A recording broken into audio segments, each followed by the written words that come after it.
Could you explain in your words the difference between gender and gender identity? Thank you, Joel. I think I'm going to start by defining sex first, because people often confuse gender and sex, and they use it interchangeably. But it's not, because sex is basically a label that's usually first assigned to you by the doctor. And so I prefer referring to sex as assigned sex and not biological sex.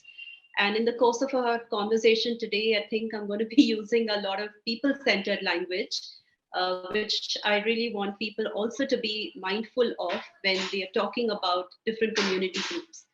And so when you talk about sex, it's basically based on your hormones, your certain medical factors like your hormones, chromosomes, genitals, and so on and so forth.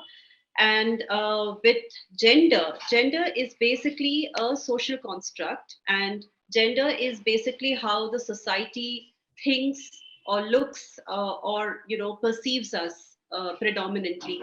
And it also includes the set of its own beliefs, traditions, and so on. Like, for instance, when you talk about talk about particular roles, or you automatically are conditioned to think in certain ways. So basically, gender is also inclusive of the roles that the society places on us, and the expectations about certain behaviors, our thoughts, our characteristics, and how we communicate, how we dress, how we behave, and all of that. Correct. But gender identity per se is about how you feel in the inside, and how you show externally through your clothing, your behavior, your personal appearance.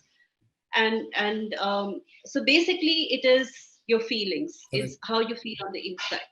And at this point, I also would like to read out a short poem that I had penned when I was interviewing, when at the book launch of Sharif Ragnikar. And at that point in time, I just happened to write this, as an introduction. So it goes like this: what is right? What is wrong? What is acceptance? What is rejection? What is normal? What is abnormal?